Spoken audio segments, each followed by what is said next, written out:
You know, when the drums of war were beating back in 2002, it was very unpopular to be against the war. And the administration, as we know now, had launched this major PR assault, talking about mushroom clouds and the imminent danger that Saddam Hussein posed to the United States. And I looked at all the information that was publicly available and became absolutely convinced that this was the wrong thing to do. I was in the midst of a U.S. Senate race, and so a number of my advisors suggested, don't step out on this, because everybody anticipated correctly that U.S. forces would overwhelm Saddam Hussein on the front end.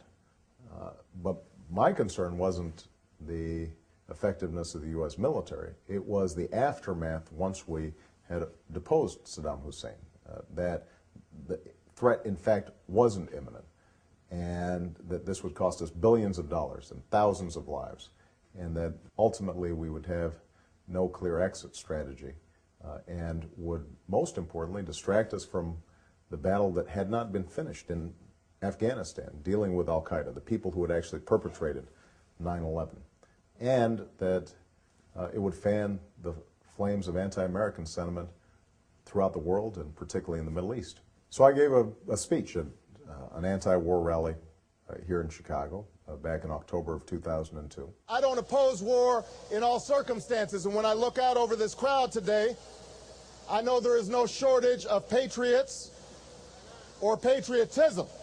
What I do oppose is a dumb war. Most of the concerns that I expressed in that speech have come to pass, given the enormous sacrifice of our soldiers and the bravery that they've shown. I wish that our civilian leadership had not failed them as badly as it has.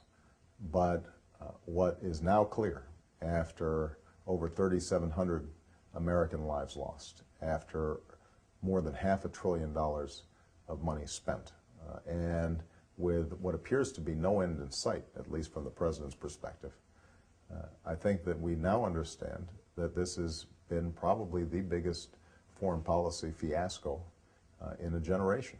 So what I've said is that we've got to be as responsible and careful getting out as we were careless getting in, but we need to get our troops out of the combat roles that they've been placed in. They should not be refereeing a civil war in Iraq.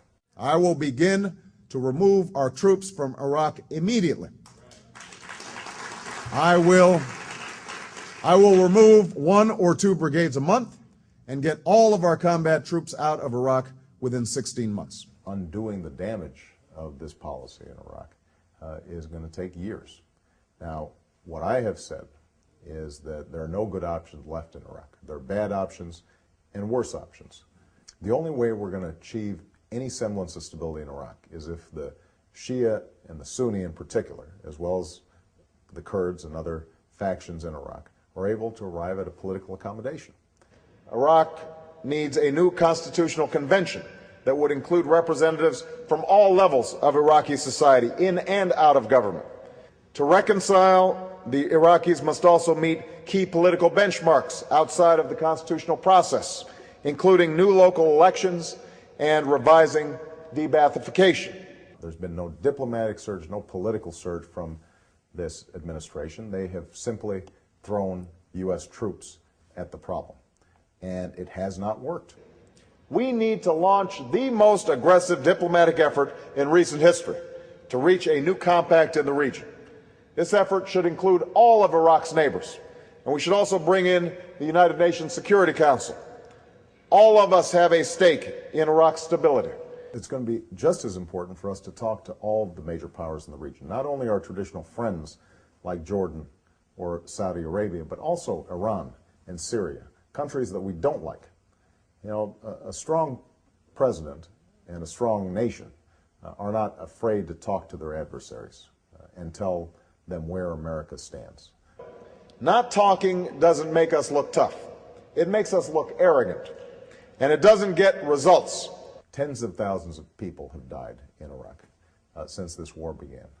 Millions of people have been displaced. We have not done enough to tend to their needs, to give them some support.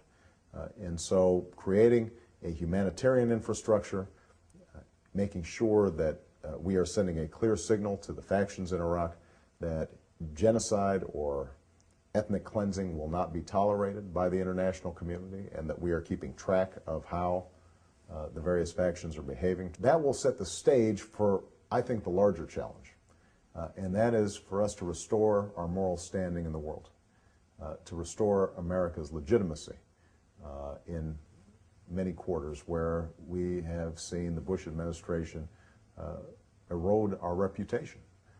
I want to be able to go before the United Nations and say, America's back. It's time to make diplomacy a top priority. Instead of shuttering consulates, we need to open them in the tough and hopeless corners of the world.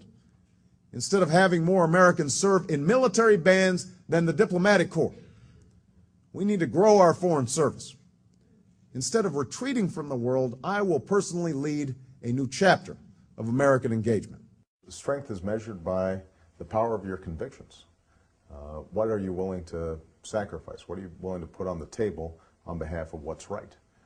For a nation like America that has always drawn strength from our principles, to have abandoned them, denigrate the protection of our civil liberties, to not punish any high-ranking officers for what happened at Abu Ghraib, for us to not hold ourselves up to our highest ideals when it comes to selling a war or when it comes to how we treat veterans when they come home. I think all those things have made us weaker, not stronger. They're displays of fear as opposed to displays of courage. In the 21st century, progress must mean more than a vote at the ballot box. It must mean freedom from fear and freedom from want. We can't stand for the freedom of anarchy. We can't stand for the freedom of poverty, nor can we support the globalization of an empty stomach.